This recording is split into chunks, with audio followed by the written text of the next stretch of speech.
name is Chris Widener, and I'm a constitutional conservative.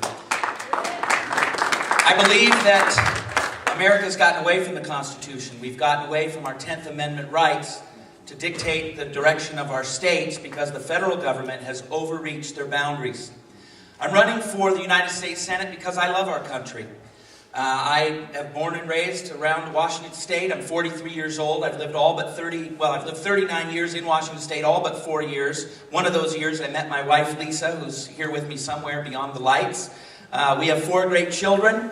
They are 19, 18, 16, and 14. And I got into this race because I believe that I can win it. At the end of the night, you're going to take a straw poll. You have to ask yourself not only who believes what I believe, and I think you're going to find from the 5 of us here, we've traveled together extensively, we've heard each other extensively.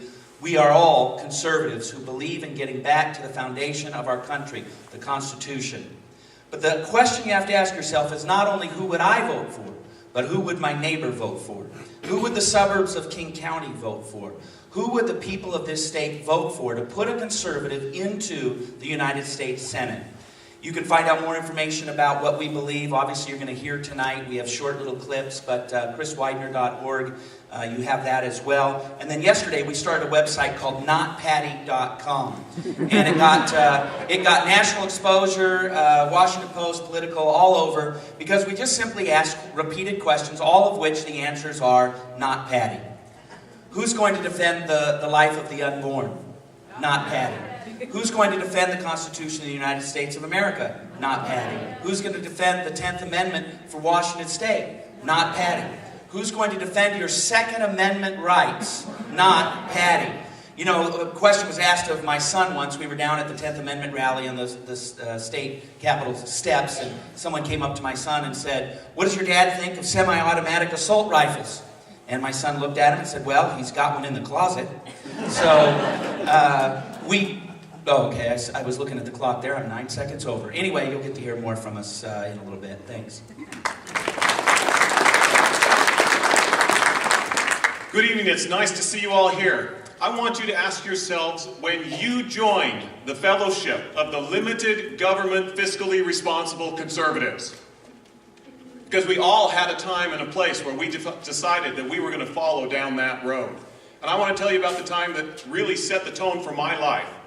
I have been active in learning about politics all my life. I grew up reading Forbes and Fortune, the Wall Street Journal, Time and Newsweek, all those magazines, because my dad brought them home from the airplanes. He was an airline mechanic. And so I was active in all of those things. I went on a church mission to Japan. I came back. I went to college, and I got involved with the college Republicans. They brought in a Western States campaign coordinator.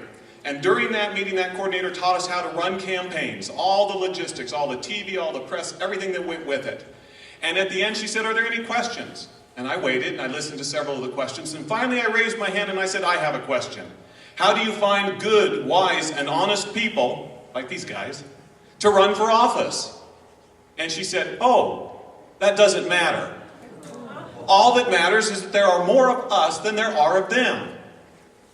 And from that day forward, I joined the fellowship of the limited government constitutional conservatives because friends and we started a club on campus to study the Constitution. Here is my copy of the Constitution from that day that is still with me. Now, there's a lot of negativity out there about Patty Murray and President Obama, but I want to talk about some of the positives that they've done. Let's move on. The plain fact of the matter with Patty Murray and what we need to focus on is her fiscal record. She does care about the things she cares about. But while she is busy caring about unemployment benefits, in fact, she was at an event on the coast, a crab fest, and she was eating, and she was asked, "How are you going to win this election?" She said, "I'm going to keep focusing on unemployment benefits and veterans and a new program for female veterans." And she has ignored, while she focuses on those things, the debt, the budget, the deficit. She does not even have those things on her website. We're going to make change.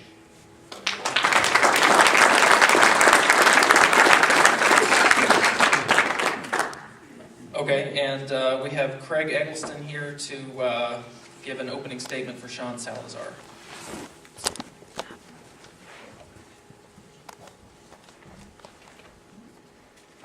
Thank you.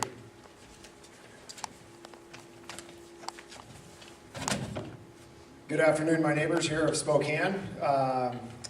Sean Salazar gave me a call and asked me if I could read a few words for him since he was not able to be here. He wanted to extend his apologies.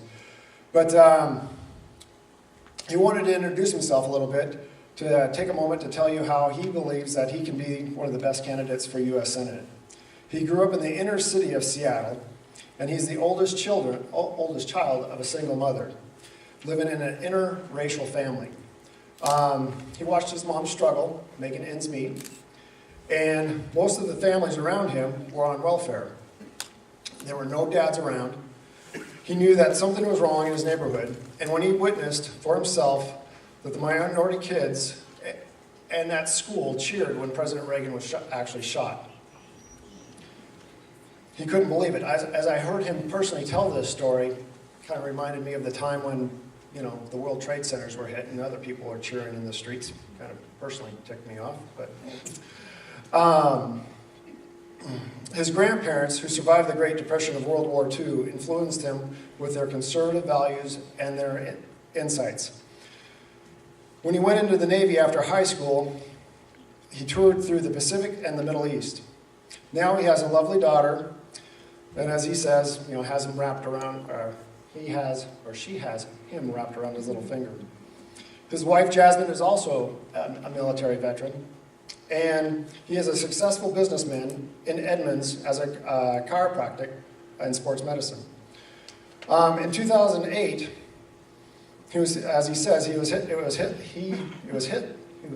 like with a brick as he heard a liberal commentator on the Sean Hannity show say that how conservatives were losing thousands of voters per day because of the deaths of the greatest generation, while the liberals were gaining hundreds of thousands of new liberals every quarter because they were being graduated from our colleges. Sad but true. He knew at that moment that he had to get in the race and run to become a U.S. Senator. So, anyhow, a little insights on Sean. Thank you, gentlemen, for taking your time to bring him over here in Spokane. Thank you.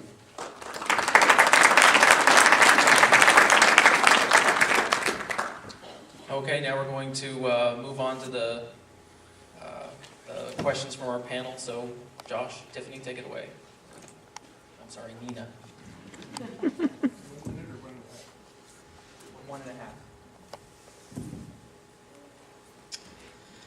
Okay, our first question, we'll start with Mr. Codet, and then we'll work our way down the line. Okay, the first question is, how would you make healthcare more affordable and available? The easiest way to do that, in the constitutionally correct way, is to use free market principles. The exact opposite of the Obamacare plan.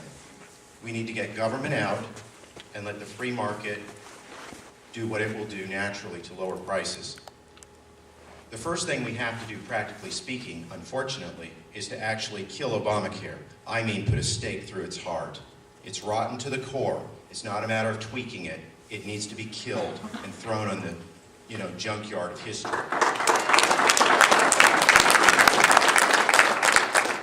The next thing that we need to do is stabilize Medicare and Medicaid. These are the programs that serve the most needy, the seniors, the permanently disabled, the very poor. That's most of my medical practice. Over 90% of my patients are Medicare and Medicaid, and I had to close my office at the end of June because they don't pay me enough to keep an office open, so I do home visits and nursing home calls. I realized these programs are going down hard, but these people, our seniors, have paid into the system for decades, and for justice, we owe them something in return. So we need to stabilize the program for them. We can do that by making our senators and our representatives and our president and vice president have Medicare and Medicaid for their own program. Then we need to have free market insurance reform by subjecting the private insurance companies to the Sherman laws. Then we need to have insurance companies be able to sell across state lines, and we need tort reform. None of this will cost you, the taxpayer, any money. Thank you.